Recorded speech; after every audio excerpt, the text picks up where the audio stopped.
Hello guys, welcome to Neha Faizi blogs. And I know आप लोग मुझे बहुत ज़्यादा मिस कर रहे थे। इतने दिन से मेरे वीडियोस नहीं जा रहे थे, मैं लेट हो गई।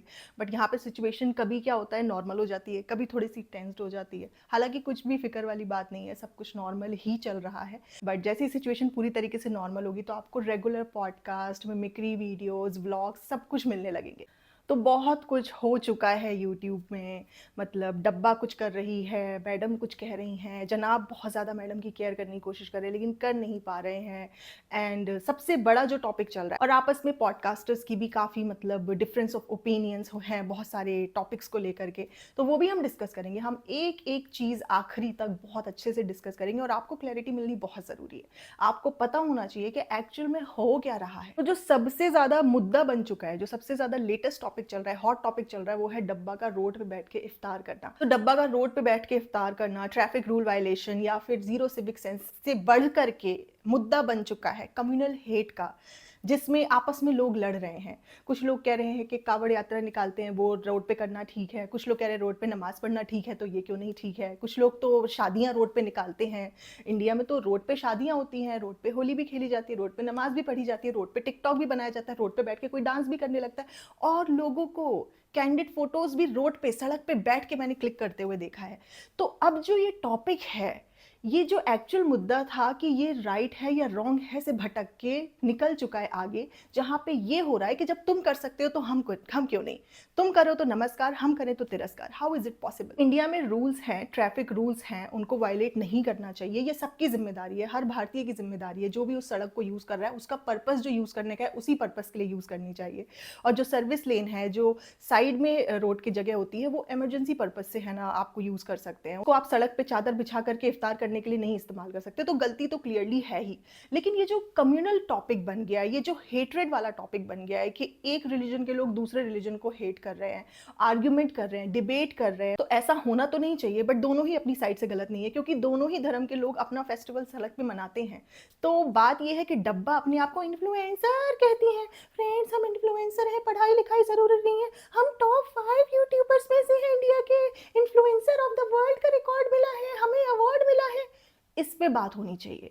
बात यहाँ ये नहीं होनी चाहिए कि इस धर्म के लोग सड़क पे ये काम कर रहे हैं तो हम भी कर सकते हैं, क्योंकि इससे जिस इंसान ने गलती करी है उसको गलती में भी प्रोटेक्ट करने वाले मिल जाएंगे। और जो उसको कॉल आउट कर रहे हैं, उनका मोटिव जो होगा, लोग ये नहीं देखेंगे कि वो गलत को कॉल आउट कर रहे हैं, वो ये देखेंगे कि हमारे धर्म के प्रति इनकी हेट्रेड है, इस वजह से ये लोग कॉल आउट कर रहे हैं। तो दिस इज कंप्लीटली अनएक्सेप्टेबल। डब्बा को यहाँ पे आके पब्लिकली लोगों से माफी मांगनी चाहिए। नॉट जस्ट गुटकू, डब्बा को खुद आकर के कि मैं बहुत बड़ी यूट्यूबर हूँ, मैं इन्फ्लुएंसर हूँ। गुटकू तो इन्फ्लुएंसर नहीं है ना, तू इन्फ्लुएंसर है। तूने गलती करी है, तूने कम्युनल भड़काया है लोगों को। ये जो लोग डिबेट कर रहे हैं, लड़ रहे हैं, इसकी जिम्मेदार कौन है? एक्शन किसका है? डब्बा का है ना। जिस चीज को हम देख रहे हैं कि आपस में लोग लड़ रहे हैं, लोगों के बीच में गलतफहमियां बढ़ रही हैं, लेकिन ये उस मुद्दे पे नहीं बात करेगी। इसको सिर्फ पैसे कमाने हैं, इसको सड़क पे कंटेंट बनाना है। जिस चीज पे लोग आपस में लड़ रहे हैं, उनके बीच में कम्युनल हेट पैदा हो रहा है, तुम उसका रीजन हो, तो तुम आकर के लोगों को समझाती क्यों नहीं हो, बताती क्यों नहीं हो कि रोड जो है सड़क पे बैठ के इफ्तार करने के लिए नहीं है। तुम इन्फ्लुएंसर हो या तुम सड़क छाप इन्फ्लुएंसर हो? बताओ तुम हो क्या रियलिटी में। बट ये गलती तो तब मानेगी ना जब इसको गलती फील होगी। ये सिर्फ जो बोलेगी आकर के फॉर्मली नहीं करना चाहिए था ऐसा वैसा, ये सिर्फ लोगों को थोड़ा सा कंट्रोल करने के लिए। लेकिन जो एक्चुअल में आग लगी है उसको कंट्रोल करने का इसको कोई जिम्मेदारी नहीं है। जो आपस में लोग लड़ रहे हैं उस पर इसकी कोई जिम्मेदारी नहीं है। मैं यहाँ पे स्क्रीन पे जो एक्सप्रेस वे है वहां के रूल्स लगा देती हूँ। आप गाड़ी, बीच में एक्सप्रेस वे है, वहां पे बहुत तेजी से गाड़ियां चलती हैं, बीच में उड़ जाओगे, मरमरा जाओगे, फिर बोलोगे कि इसने उड़ा दिया। फ्रेंड्स, हमारी तो कोई गलती नहीं थी, हम तो सड़क पे बैठे ही थे और गाड़ी आई हमें उड़ा के चली गई। बताओ फ्रेंड्स, सड़क पे बैठना भी आजकल गुनाह हो गया है। फ्रेंड्स, अल्लाह ताला से हम दुआ करेंगे जिसने हमें सड़क पे बैठे हुए उड़ाया है उसका पूरा घर उड़ जाए। तो ये फालतू बातें हैं। तुम सड़क पे बैठी हो, तुम्हें खुद अपनी सेफ्टी का एहसास होना चाहिए। मतलब तुम इतना भी नहीं सोचती कि तुम पूरी फैमिली विद फैमिली सड़क पे चादर डाल के बैठ गई। इमेजिन भी नहीं कर सकती कि हम अपने बाल बच्चों के साथ सड़क में ऐसी गंदी जगह में, जहाँ कोई थूक के चला जाता है, कोई शूशू कर देता है, अब कुछ कुछ लोग तो पॉटी भी साइड में करवा देते हैं, मतलब गंदी जगह पे बैठ के तुम लोग इफ्तार कर रहे हो और तुम्हें लोग जस्टिफाई करेंगे। तो पर्टिकुलरली एक रिलीजन के पीछे लोग पड़ जाएंगे कि तुम क्यों जस्टिफाई कर रहे हो उसके गलत एक्ट को। तो आपको जस्टिफाई नहीं करना चाहिए, आपको बोलना चाहिए इसने गलती की है, ने 100% गलती करी है, इसकी जगह कोई और होता, कोई और बैठ के अगर व्रत भी खोल रहा होता सड़क पे तो वो भी उतना ही गलत होता जितनी ये गलत है। इसमें कोई रिलीजन का मसला नहीं है। बात ये है कि ये अपने आप को इन्फ्लुएंसर बोलते हैं, इनको 10-10 लाख लोग देखते हैं, इनकी बातें लोग सुनते हैं, इनको ब्लाइंडली फॉलो करते हैं, क्योंकि कुछ लोग तो बेवकूफ़ है, वो ब्लाइंडली फॉलो करते हैं। भारत में बहुत सारे लोग ब्लाइंडली फॉलो करने वाले हैं, उसी चक्कर में इन लोगों को उरूज मिल रहा है, मतलब सक्सेस मिल रही है in terms of views and money. Otherwise इनमें कुछ नहीं है, ना इनमें कोई टैलेंट है, ना इनकी कोई मेहनत है, ये सिर्फ बेवकूफ लोगों की वजह से तो बढ़ रहे हैं। इसको पब्लिकली अपोलोजाइज करना चाहिए, बोलना चाहिए डब्बा को आके, she is an influencer, it's her YouTube channel, not Gutku's YouTube channel. तो गुटकू अपॉलॉजी नहीं देगा, इसको अपॉलॉजी देनी चाहिए, नेशनल हाईवे अथॉरिटी से भी माफी मांगनी चाहिए, क्योंकि ये छोटी बात नहीं है, ये बड़ी बात है। बीइंग अ यूट्यूबर, तुम सड़क पे ये जो काम कर रही हो, कल को तुमने इस चीज को बढ़ावा दिया है, और भी लोग करेंगे। एक्सप्रेसवे हाईवे है, वहां पे रूल है कि आपको जो भी खाना पीना है, आप वहां पे कैफेटेरियाज बने हुए, 2 कैफेटेरियाज बने हुए हैं थोड़ी थोड़ी दूरी पे, आप वहां खाओगे। आप गाड़ी पे बैठ के आराम से खजूर और पानी से रोजा खोल सकते थे। उसके बाद में थोड़ी देर पे कैफे आता, वहां पे जाकर के प्रॉपर अपना भूख मिटाने के लिए डिनर कर लेते या खाना खा लेते। लेकिन इसने नहीं किया ये सब। कभी कभी तो मुझे समझ नहीं आता ये वाकई में इतने गंवार देहाती और जाहिल है, या फिर ये जानबूझ के ऐसा करती है जिससे कि लोग भड़के, एंगेजमेंट मिले, रेज बेट मिले, भले ही लोग गालियां ही क्यों ना दें, लेकिन हमें देख लें, अल्लाह ने इज्जत से नवाजा है, मीटअप करके दिखा देंगे, गालियां खाने तो क्या हुआ फ्रेंड्स, थोड़े से व्यूज आ जाएंगे, पैसे पैसे बहुत ज्यादा प्यारे हैं, जिंदगी में इज्जत गई भाड़ में, पैसे बहुत प्यारे हैं। यही इनका फंडा है। इनको 24 घंटे दिमाग में कंटेंट सूझता रहता है। तो ये जब ट्रैवल कर रहे हैं तो भी कंटेंट चाहिए, तो कैसे कंटेंट निकाले? सड़क पे खड़े हो जाओ, फ्रेंड्स फोटोग्राफी कर लेते हैं सड़क पे, फ्रेंड्स कितने ही अच्छे फूल हैं। तुम्हें दुनिया जहान में कहीं फूल नहीं अच्छे दिखे, वहीं सड़क पे खड़े होकर गाड़ी से उतर के तुम्हें फूल देखने हैं। फिर उसके बाद में बोलियो थोड़ी देर की 5 मिनट की बात थी, 5 मिनट की बात नहीं थी। तुम लोग जो इतना पसर के बैठ गए थे, तुम लोग आराम से 10-15 मिनट में बैठे रहोगे। एक नॉर्मल आदमी जब ये गलती करता है, उससे कई गुना ज्यादा जिम्मेदारी इन इन्फ्लुएंसर्स की पड़ती है, क्योंकि इसने अपने इंस्टाग्राम पे भी अपने आप को इन्फ्लुएंसर बता रखा है, अवार्ड ले रखे हैं एज एन इन्फ्लुएंसर। ये इन्फ्लुएंस कर रही हो तुम। तुम्हें पता है कि तुम जैसे लोग जब इंडिया के बाहर निकलते हैं किसी डेवलप्ड कंट्री में या किसी ऐसी कंट्री में जहां पे सिविलाइज्ड लोग रहते हैं, तो तुम लोगों की वजह से पूरे इंडियंस की थू थू हो रही होती है, जो कि बहुत सारी अब होने लगी। ये इस्लामिक कंट्री है जहां पे मैं रहती हूँ, कतर में, यहाँ पे भी अलाउड नहीं है बीइंग एन इस्लामिक कंट्री। अगर यहाँ पे भी आप सड़क पे बैठ करके इफ्तार करोगे ना, तो ये आपको सीधा डिपोर्ट कर देंगे, अपने कंट्री में भगा देंगे। यहाँ पे तो ठेला लगाना भी अलाउड नहीं है। तो बात यह है कि इंडिया की सड़कें बहुत सारे काम के लिए यूज हो रही है। हम कोई भी रिलीजियस एक्टिविटी को टारगेट नहीं कर सकते, क्योंकि उससे बहुत सारे लोगों के सेंटिमेंट्स जुड़े होते हैं और बहुत सारे सेलिब्रेशन सड़कों पे होते हैं। बट ये इन्फ्लुएंसर लोगों को तो हम कॉल आउट कर सकते हैं कि तुम्हें जीरो सिविक सेंस में बर्दाश्त नहीं किया जाएगा। तुम इस तरीके की हरकतें फैलाओगे तो तुम्हें पब्लिकली माफी भी मांगनी पड़ेगी और तुम्हें बोलना पड़ेगा कि कोई भी ऐसा इंसान ना करे। देन नेक्स्ट टॉपिक ये था कि जनाब ने एक कूलर क्या दे दिया, जरा सा जनाब की पीआर एक्टिविटी इतनी बुरी तरीके से एक्टिव हो गई कि times of India, Hindustan times, सारे बड़े बड़े जो न्यूज प्लेटफॉर्म्स हैं, न्यूज पोर्टल्स हैं, उन्होंने जनाब का आर्टिकल निकाला है। उन्होंने जनाब की इस छोटी सी चैरिटी के ऊपर भी इतने आर्टिकल निकाले हैं कि इन्होंने चैरिटी की, इनकी सोसाइटी में जो गार्ड बैठा हुआ था उसको गर्मी लग रही थी, इनको एहसास हुआ, इन्होंने उसका कूलर लगवाया। तो तुम तो इतने सालों से कमा रहे हो, तुम्हें अब पता चला कि उसको इतने साल के बाद जाके गर्मी लगी। इतनी चिंदी हरकतों के भी अपने आर्टिकल्स निकलवाते हो। देखो, ये दीपिका पादुकोण या रणबीर कपूर या ऐश्वर्या राय नहीं है जो times of India, Hindustan times, बड़े बड़े न्यूज पोर्टल इनके बारे में आर्टिकल्स निकालते रहेंगे। ये इसके लिए इन्होंने जो चारथी रखी हुई है वो ही ये सारे काम कर पाती है। करना क्यों है? क्योंकि इनको अपना कोई शो लॉन्च करना होगा, या कोई नया सीरियल आ रहा होगा, या कहीं नए प्रोडक्शन हाउस से इनका टाई अप हो रहा होगा, कुछ ना कुछ जो भी हो रहा होगा, उसके लिए पहले पीआर एक्टिविटी करनी जरूरी है। जनाब 3 साल के लिए गायब हो गए थे, तो जनाब का फिर 3 साल के बाद आर्टिकल निकाला गया था कि जनाब पूरा ट्रांसफॉर्मेशन करने में बिजी थे। 3 साल तक जनाब ट्रांसफॉर्मेशन ही करते रहे। मतलब जब किसी एक्टर को काम ना मिले तो वो कहता है अपना ट्रांसफॉर्मेशन कर रहा था। अगर इसने एसी भी लगवा दिया होता और उसका बिल ये खुद भरता, मैं भी मान लेती कि चलो ठीक है, पीआर एक्टिविटी कर भी ले। एक छोटा सा कूलर लगवाया है तुमने, है ऐसी, मतलब तुच्ची तुच्ची छोटी छोटी चैरिटी तुम करके आर्टिकल निकलवाते हो, और बाद में जो तुम्हारे ऊपर रिएक्शन देते हैं उनको बोलते हो तुझपुंडिया, छोटे मोटे चैनल है। तुम कितने छोटे हो ये बताओ पहले। तुम कितने तुच्चे तुच्चे चैरिटी करने का एहसान जताते हो ये बताओ पहले। मतलब चैरिटी करने की नहीं, इनको चैरिटी लेने की आदत लग गई है कि हम करेंगे 1 लेंगे 10। जब चालू और गुटकू चले गए तब जाकर के जनाब का पिज्जा से इंटरेक्शन हो रहा है, वरना कोई भी इफ्तारी व्लॉग इनका आएगा, कोई भी रमजान का व्लॉग आएगा, उसमें पिज्जा से ये बात ही नहीं करता, पिज्जा को कंसिडर ही नहीं किया जाता। अब जब कंटेंट की कमी पड़ गई तो हाँ, वो कैरेक्टर मेरा बचा है, चलो उससे भी कंटेंट निकाल लेता हूँ। मतलब इसको रमजान में जो सहरी के टाइम पे पराठे बना के भेजती थी, पिज्जा बना के भेजती थी, लेकिन ये बोलता था तो डब्बा ने 3 पराठे भेजे थे, मैंने 2 खाए, फिर मैंने सोचा एक और नहीं खाना चाहिए, लेकिन मैंने एक और भी खा लिया।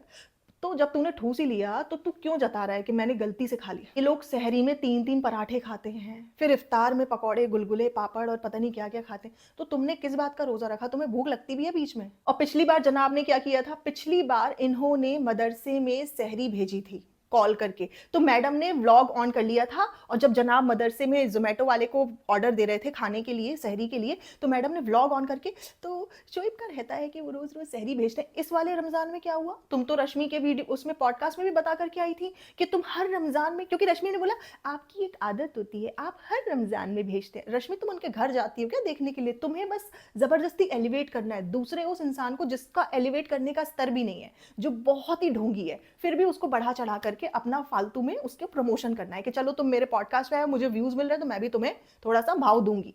तो ये बंदा जो सहरी भेजता था, मतलब खाने के आइटम्स भेजता था मदरसे में, उसका भी व्लॉग बना के दिखाता था।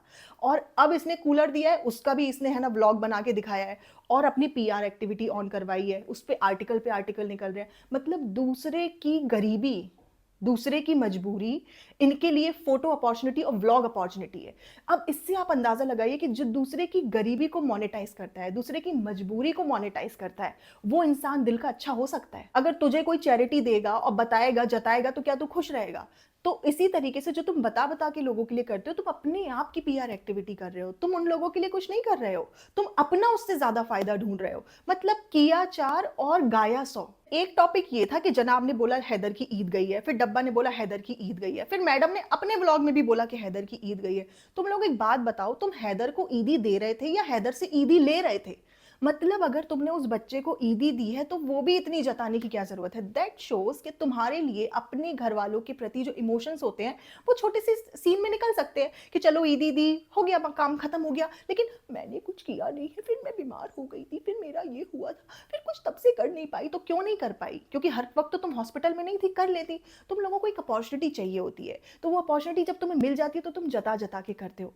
मतलब तुमने उस चीज का बच्चे को ईदी देने पे भी इतना कंटेंट बनाया है तुमने और जनाब ने मिलके कि तुमने उसको ईदी दी नहीं है, तुमने उल्टा उससे ईदी ले ली है। हैदर के लिए कुछ किया नहीं, वो सब तो ठीक है, तुमने बहुत सारे लोगों के लिए कुछ नहीं किया, उल्टा उनसे ले लिया। पापा कहाँ हैं?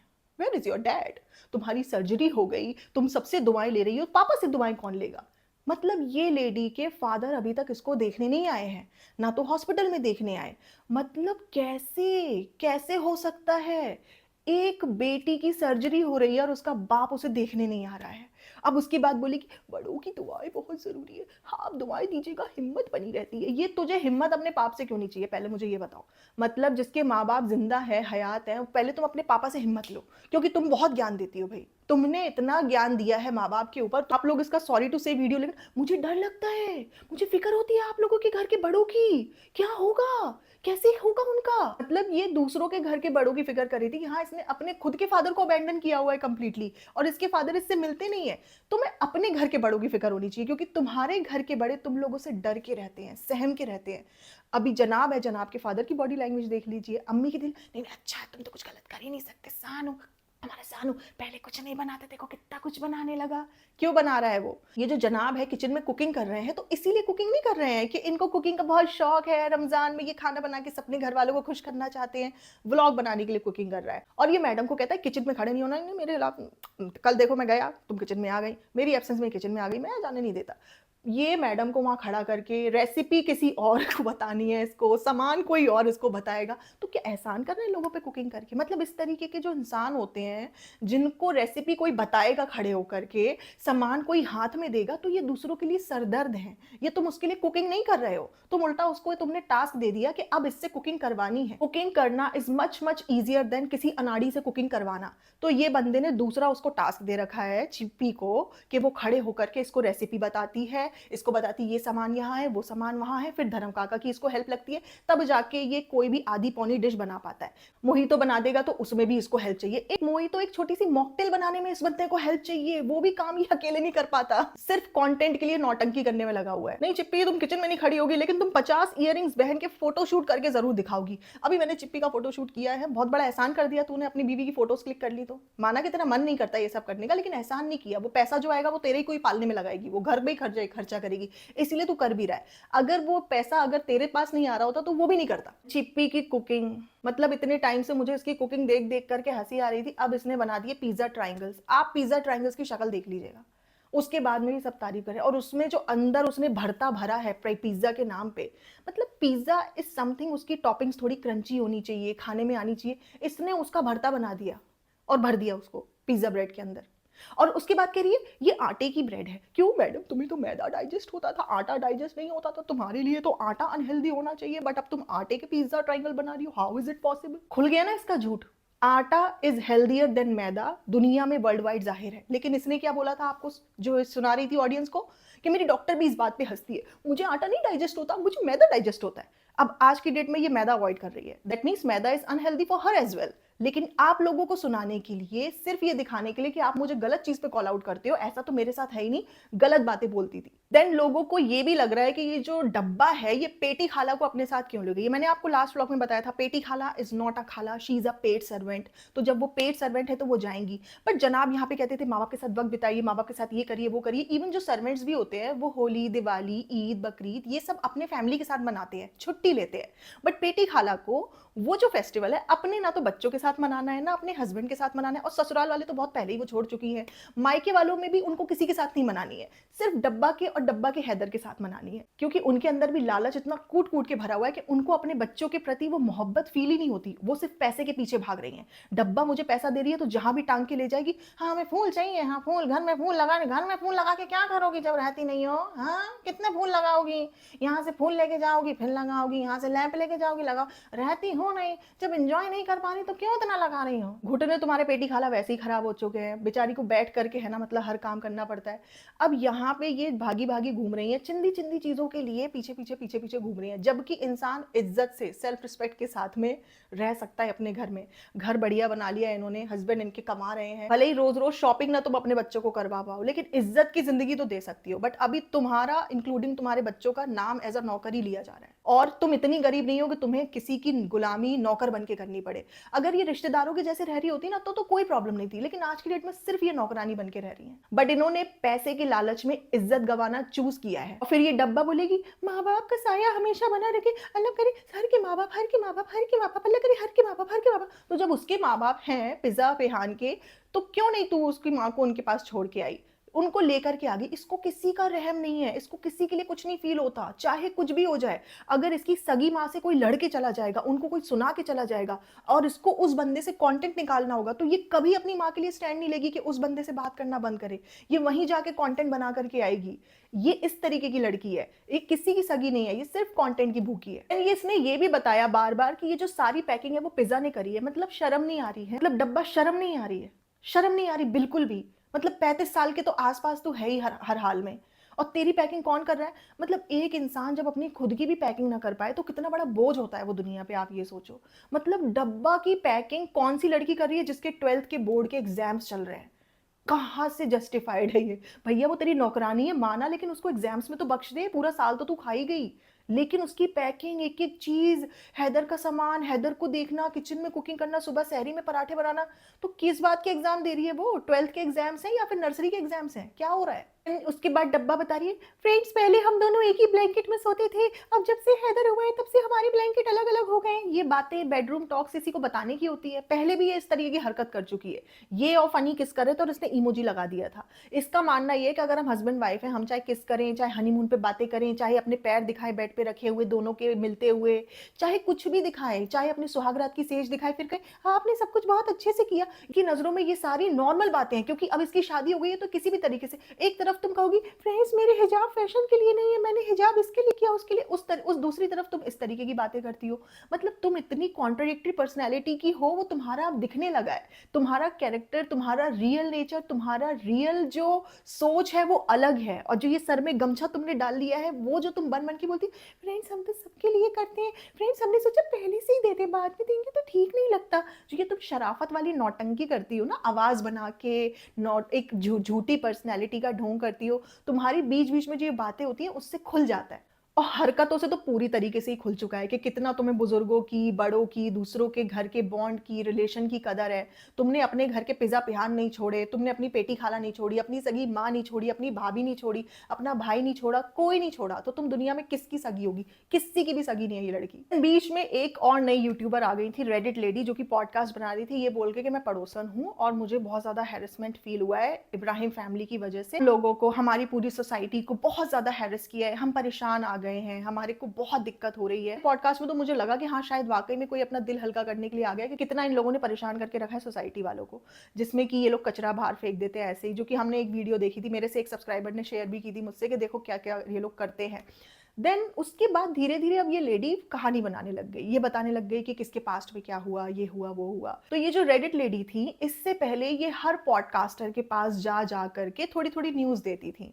एक पॉडकास्टर के पास जाकर के बहुत सारी न्यूज़ देती थी। तो वो पॉडकास्टर धीरे धीरे बिना वेरीफाई करे आप लोगों को बताता रहता था कि अभी ये हुआ है, अभी यहाँ पे इतने लाख दिए गए हैं, अभी वहाँ पे ऐसा हुआ है, वैसा हुआ है। विदाउट वेरिफिकेशन ये सब बातें आप लोगों तक पहुँच रही थी। अब यही जो बंदी है, इसने अपना चैनल बना लिया। ये बोल रही थी मुझे कहीं से कोई मदद नहीं मिली, मुझे ना तो रेडिटर्स ने मदद करी, ना तो मुझे पॉडकास्टर ने मदद करी, तो मुझे फाइनली यूट्यूब में आना पड़ा। जब तुम्हें कहीं से कोई मदद नहीं मिल रही थी तो तुम ये 3 महीने से थंबनेल बना करके क्यों बैठी हुई थी? तुम्हारा मोटिव था ना कि मुझे यूट्यूब में आना है, इसीलिए तुम धीरे-धीरे सबको इन्फॉर्मेशन दे रही थी और फिर सबको अलग-अलग स्टोरी बताइए। सारे पॉडकास्टर कह रहे हैं एक को कोई और स्टोरी बताइए, दूसरा पॉडकास्टर कह रहा है कुछ और बताइए और यहाँ पे यूट्यूब में आकर के एक और स्टोरी बताइए। तो 3 स्टोरीज कंबाइंड इनकी चल रही हैं। तो ये जो रेडिट लेडी है, ये जब पॉडकास्टर से बात करती थी तो ये सिर्फ अपने कंटेंट से रिलेटेड बात नहीं करती थी, ये बाकी पॉडकास्टर्स की बिचिंग भी करती थी, फिर उनसे बिचिंग सुनती थी, फिर दूसरे पॉडकास्टर के पास जाती थी तो उनसे उनकी बातें बताती थी कि वो तो आपके बारे में ये कह रहे हैं, फिर तीसरे के पास जाती थी, उनसे दोनों की बातें बताती थी कि वो आपके ये बारे में ये कह रहे हैं। और फिर जो एक दूसरे की आपस में बुराइयां, चुगलियां जो भी होती थी, इन्होंने एक दूसरे को जा करके पास करी। मैं अपना पर्सनल एक्सपीरियंस बता रही हूँ, अगर मैं किसी के मुंह से अपनी बुराई सुन रही हूँ या मेरे बारे में कोई गलत बोल रहा है, भले मेरे मुंह पे अच्छा बन रहा है, मेरा दोस्त बन रहा है, मेरा सगा बन रहा है, मेरे पीछे बुराई कर रहा है, अगर मुझे पता चलता है कि ये मेरे बारे में ये बात कह रहा है, वो बोल रहा है, मुझसे कोई फर्क नहीं पड़ता। I am immune to this kind of nonsense कि कोई मेरे बारे में बुराई कर रहा है, ये कर रहा है। मैं जब यूट्यूब पे आई थी, मैंने लोगों को बताना शुरू किया था, मैंने जब इन लोगों की हकीकत सामने लाई थी, मेरी कोई पर्सनल फीलिंग या पर्सनल हेटरेट नहीं था, कुछ भी नहीं था। अब तक भी कोई हेटरेट नहीं है। डिसलाइकिंग है इनके ढोंगी पने पे, क्योंकि इनकी जो रियल पर्सनैलिटी है बहुत कॉन्ट्राडिक्टरी है। मैडम और जनाब के लिए जीरो रिस्पेक्ट क्यों है? मासूम रिश्ते की वजह से। तो ये जब ढूंढ करेंगे, रिश्तों पे ज्ञान देंगे, तो इनको तो कोई ना कोई रियलिटी चेक देना, इनको एक्सपोज करने वाला होना चाहिए। मेरा बस यही पर्पस था। तो ये जो रेडिट लेडी है, ये समझती है कि जो इब्राहिम्स के अगेंस्ट में पॉडकास्ट बना रहे हैं उनसे भी दोस्ती रखेंगी, जो उनके फेवर में बना रहे हैं उनसे भी दोस्ती रहेंगी, हर चैनल पे जा करके उन पे कमेंट करेंगी, उनसे पर्सनली इंटरेक्ट करेंगी और यहाँ पे यूट्यूब में अपना चैनल बना के कुछ भी कहानियां लोगों को बताती रहेंगी और लोग यकीन कर लेंगे कि तुम नेबर हो।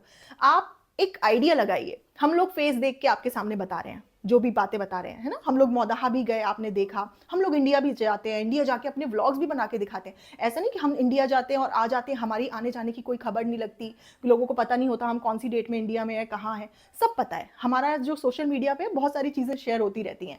देन इतने सारे पॉडकास्टर्स हैं, बहुत सारे अपना चेहरा दिखा के पॉडकास्ट बनाते हैं, रिएक्शन देते हैं, बहुत सारे चेहरा नहीं दिखा के बनाते हैं। आज तक इब्राहिम्स ने किसी का एक्सीडेंट नहीं करवाया, किसी की पुलिस कंप्लेंट नहीं हो रही, किसी की जिंदगी बर्बाद नहीं हो रही। फिर ये जो रेडिट लेडी है, ये आकर के उनकी जन्म जन्मांतर की सारी बातें बताने लगी, वॉइस चेंज करके बिना फेस दिखाए इनकी कार का एक्सीडेंट करवा दिया, इनको थ्रेट मिल गया। पागल किसी और को बनाओ, जो बन रहे हैं उनको बनने दो, लेकिन मेरी जो ऑडियंस है, जितने भी लोग मुझे सुन रहे हैं, इनकी बातों पे ट्रस्ट करने की जरूरत नहीं है। इब्राहिम्स ने कोई इनका एक्सीडेंट नहीं करवाया, कुछ नहीं करवाया, और किसी का कोई एक्सीडेंट करवा देगा और वो यूट्यूब में आकर के सिर्फ प्रूफ देगा और वहां पे कुछ भी नहीं होगा और इब्राहिम्स के ऊपर कोई एक्शन नहीं लिया जाएगा। This possible? ये पॉसिबल है। मैंने इनको कैसे पकड़ा? मैंने इनकी जो बातें हैं तीसरे चौथे पॉडकास्ट से पकड़नी शुरू कर दी थी। ये जो बंदी थी, बाकी पॉडकास्टर्स इनको अपने यहाँ बुलाते थे, कोई लाइव में बुलाते थे, कोई कहीं बुलाते थे, इनसे बातें सुनते थे, राज सुनते थे, ये बोल के कि ये इब्राहिम्स के राज हैं, ये सच बता रही हैं, और बाकी ऑडियंस सुनती थी, यकीन करती थी।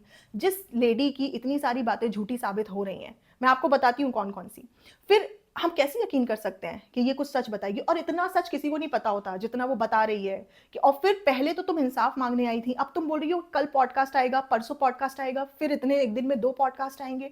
मतलब तुम पॉडकास्ट बनाने आई थी ना, तो नाटक क्यों किया कि मैं है ना यहाँ पे मदद माँगने आई हूँ, आपकी हेल्प लेने आई हूँ, हम बहुत परेशान हैं, हमें चेंजेस दिख रहे हैं। मतलब 3 साल से उनकी ऐसी-तैसी सब लोग कर रहे हैं, उनके कॉल आउट कर रहे हैं उनको गलत पे, उनको डिसलाइकिंग मिल रही है लोगों की तरफ से, लोग उनको बर्दाश्त भी नहीं कर पा रहे हैं अगर वो कुछ भी गलत कर रहे हैं तो, और अब चेंजेस आने लगे हैं। मतलब 3 साल से कोई चेंजेस नहीं आ रहे, बस इस बंदी के पॉडकास्ट बनाने के बाद उनकी लाइफ में और उनकी सोसाइटी में चेंजेस आ रहे हैं। इसने अपने पॉडकास्ट में बोला कि इसने मुझे प्रूफ्स भेज दिए हैं, हम नेहा को काफ़ी हद तक बहुत कुछ भेज चुके हैं, इन्होंने मुझे कुछ नहीं भेजा।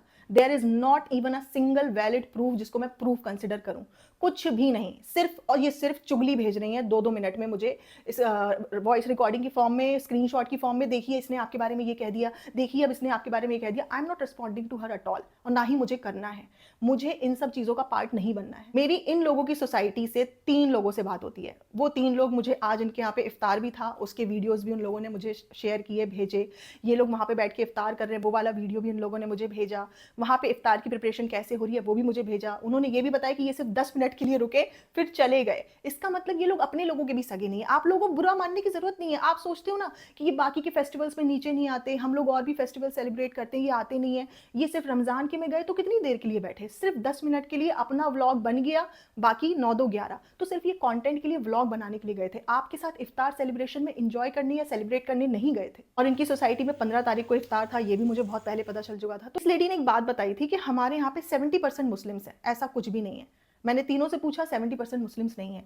ये सोसाइटी में रहती है, ये वहाँ उनकी नेबर है, बट इसको यही नहीं पता कि वहाँ कितने परसेंट मुस्लिम आबादी है। ये इतना बड़ा डिफरेंस, इतना बड़ा झूठ कैसे बोल सकती है कि वहाँ पे 70% मुस्लिम्स रहते हैं। देन इसने दूसरी ये बात बोली थी कि कुछ लोग हज करने गए थे, फिर वो आए तो उनके लिए पार्टी अरेंज हुई, तो इसने 300 दिए, इसने 400 दिए, इसने 500 दिए, इसने 1000 दिए, इसने दिए नहीं, इसने भगा दिया।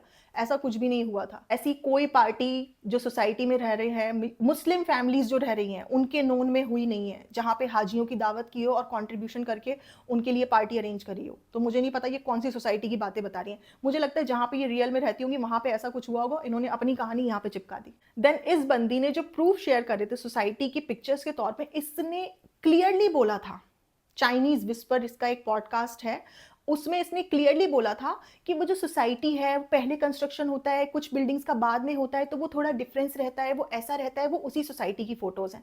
फिर उसके बाद जब मैंने खुलासा किया कि ये उस सोसाइटी की फ़ोटोज़ नहीं है, मैंने अपने तीनों दोस्तों से पूछ लिया है कि ये वो आपकी सोसाइटी है या नहीं, उन्होंने साफ मना कर दिया। तो उसने बोला हमने कब बोला था कि वो उनकी सोसाइटी है, हम तो बस आपको रेफरेंस दे रहे थे। आप उनकी सोसाइटी में क्या चल रहा है इसके लिए दूसरी सोसाइटी की फोटो देख के क्यों रेफरेंस दोगी, जबकि आप उन्हीं की नेबर हो? ये भी घुमाने वाली बात। इसने चुलबुल की बात पे बोला कि अभी हमारा एक ही पार्ट आया चुलबुल पे, दूसरा पार्ट तो हमारा आया ही नहीं है, तो डॉक्टर चुलबुल का चैप्टर पे तुम 2 पार्ट कैसे निकाल सकती हो? मतलब वो बंदी डब्बा की लाइफ में ही जब इतना सा रोल प्ले करती है तो उसके ऊपर 2 पॉडकास्ट कैसे बना सकती हो? अब दूसरा पॉडकास्ट आ नहीं रहा, क्योंकि चुलबुल की स्टोरी भी मैंने एक्सपोज कर दी कि ऐसा कुछ भी नहीं हुआ, और मुझे काफी हद तक पता है कि इसने उसके साथ क्या क्या किया डब्बा ने। देन इसने बोला कि जो इरफान है, इरफान की मम्मी 3 महीने तक डब्बा की डिलीवरी में वहां पे एज अ मेड काम कर रही थी। ये भी इसने झूठ बोला।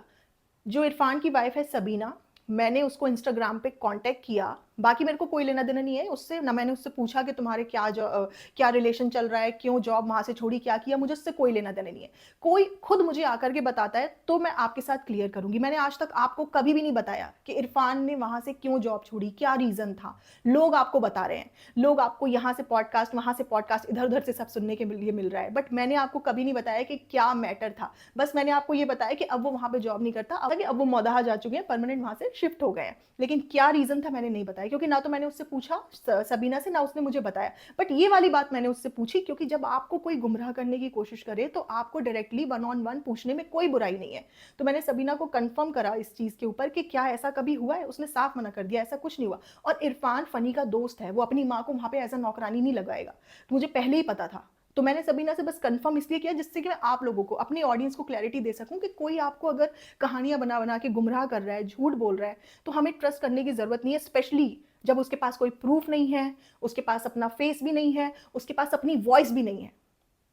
ये इंसान इतना अपने आप को छुपा के इसलिए कर रहा है कि मैं कुछ भी झूठ बोलता जाऊं और कोई मुझ पे यकीन ना करे। अभी भी मैं बोलूंगी, अगर तुम प्रूफ लाओगे, तुम बोलते हो कि फनी ने एक लड़की को प्रॉमिस किया, उसको ये करने के लिए, वो करने के लिए, अगर वो लड़कियों को इतना प्रॉमिस कर रहा था, उनके साथ चैट कर रहा था, तो उसके ओरिजिनल नंबर से जो व्हाट्सएप चैट हुई है हमें दिखाते क्यों नहीं हो? कुछ होगा तब तो तुम दिखाओगी ना, तुम मुझे भेजती, तुमने कुछ नहीं भेजा। लेकिन अपने पॉडकास्ट में बोल रही हो मैंने नेहा को काफी हद तक बहुत सारी चीजें भेज दी हैं, यहाँ पे भी झूठ बोलना। आई am not like other podcasters जो ये फालतू की पॉलिटिक्स में आ जाएगा कि तुमने मुझे दूसरे की चुगली बता दी तो अब तुम मेरे सगे हो गए, अब मैं तुमसे बात करने लगूंगी, अब तुम मेरी फ्रेंड बन गए, अब मैं तुम पे ट्रस्ट करने लगूंगी। जब तुम खुद मेरी बुराई 10 जगह जाके कर रही हो और 10 जगहों की बुराइयां आपस में कर रहे हो, डर्टी प्ले कर रहे हो, इतना गंद फैला रहे हो सारे यूट्यूबर्स के रिएक्शन चैनल्स के बीच में, नए घुस करके आ करके। भाई हर कोई एक दूसरे की बुराई कर रहा है, मैं मानती हूँ, लेकिन ये तो एकदम ही गंद फैला दी इसने कि यहाँ से इसकी बात सुनना, फिर वहां वहां पहुंचाना, फिर ये करना, मुझसे उल्टी सीधी बातें करना। मुझे बोल रही उसने बोला आपने भाग के शादी की है। मतलब मेरा कंटेंट नहीं समझ आ रहा तो मुझे समझ आता है, मेरी बातें नहीं समझ आ रही मुझे समझ आता है। मतलब मुझसे अगर पर्सनली कोई प्रॉब्लम है, उसमें तुम बोल दोगे मैंने भाग के शादी की है। मतलब मैं दूसरों को भगोड़ा कह रही हूँ और मैंने खुद भाग के शादी की है। रियली कोई सेंस है इस बात की? मेरी शादी में लड़के वाले और लड़की वाले दोनों इतनी शिद्दत से नाच रहे थे कि कोई आइडेंटिफाई नहीं कर पाता कि लड़के वाले कौन है और लड़की वाले कौन है। मेरे दादाजी मेरी शादी में नाच रहे थे, हाँ फैजी के पूरे घर वाले नाच रहे थे जो भी आए थे। मतलब अननेसेसरली फालतू र्यूमर्स उड़ाओ, दूसरे को गंदा बोलो, सिर्फ किस लिए? क्योंकि हमें वो पसंद नहीं है, कोई लॉजिक नहीं है। हम यहाँ इब्राहिम्स को कॉल आउट इसलिए करते हैं क्योंकि वो हिपोक्रेट है, वो झूठ बोलते हैं, वो एक्चुअल में वो पर्सनालिटी नहीं है रियल में जितनी वो लोगों को दिखाते हैं कि जितने वो अच्छे हैं, खुश रहिए, प्यार बांटिए। एक्चुअल में वो सबके घर बर्बाद करने और सिर्फ खुद खुश रहने में बिलीव करते हैं। दूसरे को खुशी हो ना हो उससे उन्हें कोई फर्क नहीं पड़ता। इस वजह से हम उनको कॉल आउट करते हैं। कल को सुनील शेट्टी और भुवन बाम आके बोलेगा ना खुश रहिए प्यार बांटिए, उसको कभी कॉल आउट नहीं किया जाएगा क्योंकि वो एक्चुअल में अच्छे लोग हैं। वो परिवार के बारे में सोचने वालों में से हैं। वो परिवार को कंटेंट बना के कमा नहीं रहे, उनके दम पे खा नहीं रहे। वो आके ये नहीं बता रहे कि हम 4 घर चलाते इसीलिए हमें पैसे दीजिए। मतलब एक शर्मिंदगी इंसान को होनी चाहिए जब वो ये बोले कि मैं अपने माँ बाप का घर चला रहा हूँ। तो कैसे इनको रिस्पेक्टेबल इंसान बोला जाएगा जो इंसान यही जता दे कि मैं अपने माँ बाप का घर चला रहा हूँ? बहुत सारे इसके पॉडकास्ट सुन भी लिए, देख भी लिया। इस बंदी के पास एज ऑफ नाउ इतने 16-17 वीडियोस आने के बाद एक भी वैलिड प्रूफ नहीं आया है, एक भी। अब आप बोलो सोसाइटी की पिक्चर्स जो इसने अभी डाली हैं, तो सोसाइटी की पिक्चर्स जो उसने डाली है कि वहां बाहर कैसे डेकोरेशन हो रखी है और एंट्रेंस की, और जो उसने घर की फोटो डाली है जो अंदर से, वो क्रॉप्ड फोटोज है। मतलब नॉर्मल फोटोज नहीं है जो इसने खुद ने क्लिक की हो। वो तो आपको कहीं से भी, कोई भी प्रॉपर्टी डीलर से या है ना कोई ऐसी वेबसाइट है वहां से जाकर के आपको सैंडस्टोन बिल्डिंग में जो फ्लैट्स बिक रहे हैं या रेंट पे उठाने हैं, वो कहीं से भी वो फोटो मिल जाएगी।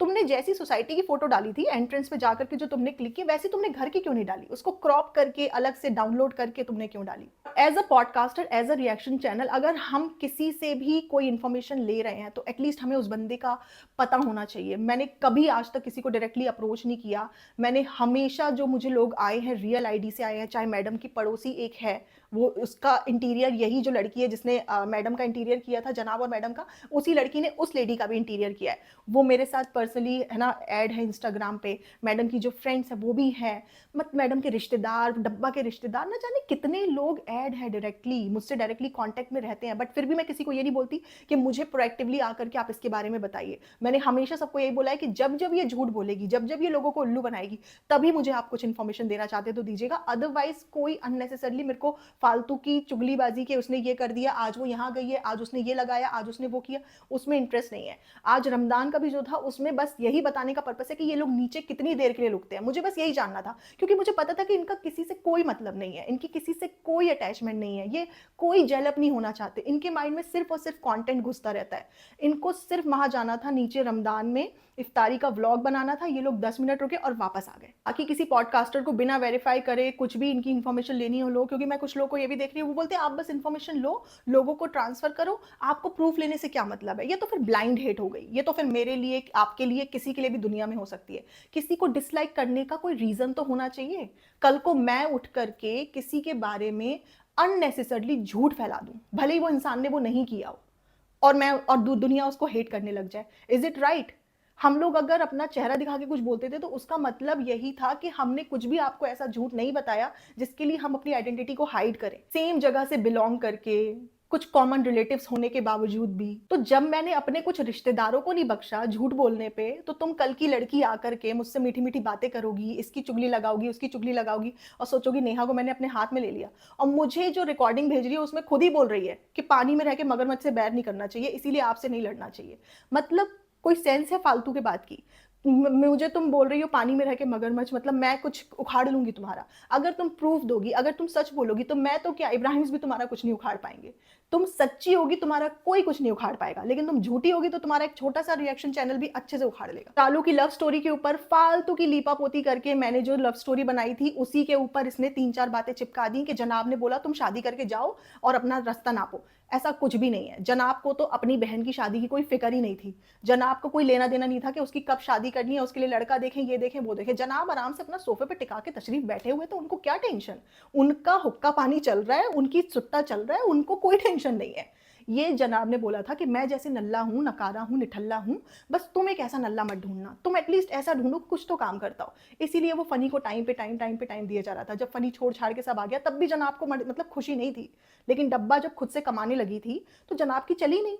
तो जनाब ने कभी ऐसा नहीं बोला कि तुम जाओ यहाँ से अपनी ले जाओ उठा करके। जनाब तो उल्टा चाहते कि तुम यहीं बैठी रहो, तुमसे मैं कंटेंट लेता रहूँ, बीवी का भी कंटेंट लेता रहूँ, अम्मी का भी लेता रहूँ। अगर डब्बा ज़िंदगी भर भी शादी नहीं करती, तो भी जनाब की सेहत पे कोई फ़र्क नहीं पड़ता। मैंने आप सब लोगों को सिर्फ़ इसलिए बताया क्योंकि आप लोग मुझ पे ट्रस्ट करते हो, और अगर कोई चीज़ मुझे झूठ दिख रही है, अगर मुझे डब्बा, जनाब एंड मैडम की झूठ दिख रही है, तो मैं बता रही हूँ। और यहाँ मुझे क्लियरली दिख रहा है कि कोई आप लोगों के साथ में प्ले कर रहा है। बंदी ऐसे भी चैनल्स पे जाके कमेंट कर रही है, बात कर रही है, अपनी रैपो बनाने की कोशिश कर रही है, जो कि इब्राहिम्स के फ़ेवर में वीडियोज़ बनाते हैं, जो उनके अगेंस्ट में है, उनको कॉल आउट करते हुए। तो अब आप सोच सकते हो किस तरीके की पॉलिटिक्स खेल रही है ये बंदी, just to run her YouTube channel, that's it. Run करो, चलाओ यूट्यूब, रिएक्शन दो, पॉडकास्ट बनाओ, मिमिक्री करो, एंटरटेन करो, बट गलतफहमी, झूठी बातें, स्टोरी टेलिंग करके, ये इस नाम पे कि मतलब कि ये सच है, जो मैं बता रही हूँ मुझे पता है, ये तो ऑडियंस का सीधे-सीधे उल्लू बनाना हो गया। मतलब इतना तो उन लोगों ने भी नहीं काटा जितना कि ये काट रही है। और बाकी कौन किसके बारे में क्या कह रहा है, इससे हमें कुछ लेना-देना नहीं होना चाहिए। हर इंसान किसी न किसी के बारे में कुछ ना कुछ कह रहा है पीठ पीछे। मुझे कोई मतलब नहीं है, मुझे कोई फ़र्क नहीं पड़ता। तो जब मुझे फ़र्क नहीं पड़ता गाइज़, तो आप लोगों को भी नहीं पड़ना चाहिए, ठीक है? जो जिसके बारे में कह रहा है कहने दो, सबको फ्रीडम है, सबको अपनी लाइकिंग, डिसलाइकिंग जो ज़ाहिर करना है, बिचिंग करनी है, करने दो।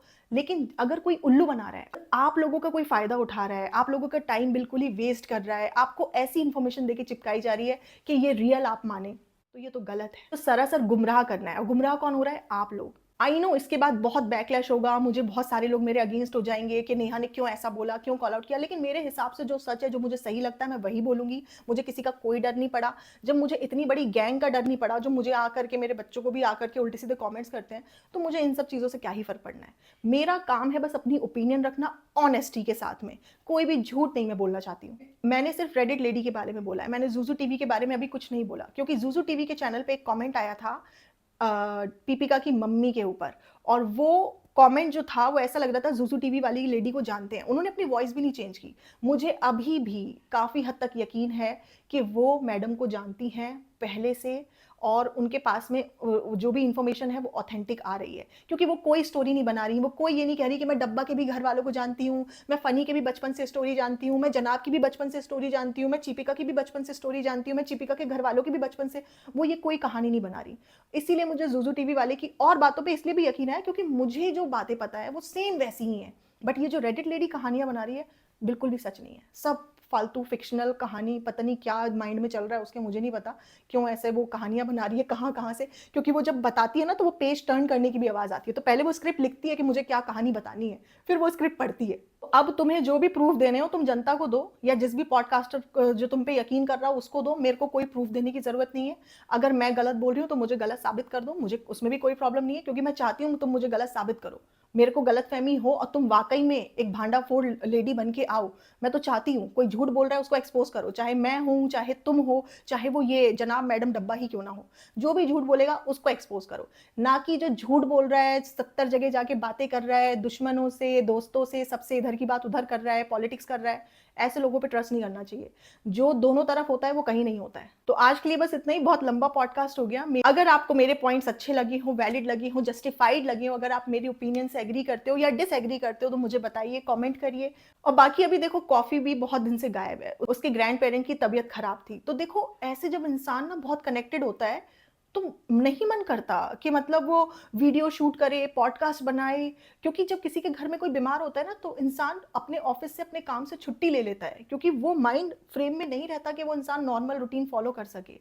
और जैसे फैज़ी की तबीयत ख़राब थी, तो मैं कोई पॉडकास्ट, कोई वीडियो नहीं बना रही थी, ठीक है? और मतलब मैंने जितना भी देखा, अगर आप बड़े-बड़े हॉस्पिटल्स में जाओगे ना, जहाँ पे ऑन्कोलॉजी डिपार्टमेंट्स होते हैं, जहाँ पे कैंसर पेशेंट्स होते हैं, आप वहाँ का माहौल देख के ही दहल जाएगा आपका दिल। मतलब आपको अंदर से डर लगेगा, आपको बुरा फ़ील होगा उन लोगों के लिए जो इस चीज़ से गुज़र रहे हैं, और वो लोग इस माइंडसेट में नहीं होते कि वो व्लॉग बना रहे हो या फ़ोटो खींच रहे हों। लेकिन ये लोग पता नहीं कैसे कर लेते हैं, क्योंकि इनके अंदर सेंटिमेंट्स हैं ही नहीं। इनको ज़रा-सा भी फ़र्क नहीं पड़ता, स्पेशली इस जनाब की बात मैं कर रही हूँ। जब ये झलक दिखला जा कर रहा था ना, तो पीपीका पोस्टपार्टम डिप्रेशन में चली गई थी, उसने एक्सेप्ट किया था ये। अब ये दोबारा कोई शो करेगा और ये बीमारी में है, ये फिर से स्ट्रेस में, डिप्रेशन में, हर में चली जाएगी, लेकिन इस बंदे को कोई फ़र्क नहीं पड़ेगा। ये उसको उठा-उठा के अपना व्लॉग बनवाता रहेगा, पैसे छापता रहेगा, उसकी मेंटल स्टेट जो भी हो। पर आपको गोद लेने का डिसीजन मैडम का था, तो अब क्या करें? जब ऐसा आदमी है तो झेलना तो पड़ेगा ही। शादी बड़े ही सोच समझ के करना। किसी मैन चाइल्ड को गोद लेने की ज़रूरत नहीं है। अपना इंडिपेंडेंट हो और अपने ही जैसे एक स्ट्रांगली ओपिनियनेटेड बंदे से शादी करिए। अच्छे से अपना घर बसाइए, एक-दूसरे को सपोर्ट करिए। एक किसी को गोद में लेके बैठ जाओ, उसके ईगो को बूस्ट करते रहो, पैम्पर करते रहो, ऐसे आदमी से या लड़की से भी जो इसको इतना सेल्फ ऑब्सेशन हो, जो सिर्फ़ अपने बारे में ही सोचता हो, कभी भी शादी मत करना। भले ही वो कितना भी खूबसूरत हो या फिर कितना भी खूबसूरत ना हो। जो भी सेल्फ ऑब्सेस्ड, सेल्फ सेंटर्ड हो, उससे शादी नहीं करनी चाहिए। अपनी ज़िंदगी की ऐसी-तैसी हो जाएगी। तो गाइज़, ये तो चलता ही रहेगा। आज के लिए बस इतना ही। मिलेंगे आपसे बहुत जल्द नेक्स्ट पॉडकास्ट में या नेक्स्ट वीडियो में। तब तक अपना ख़्याल रखिए। Bye bye, take care and lots of love.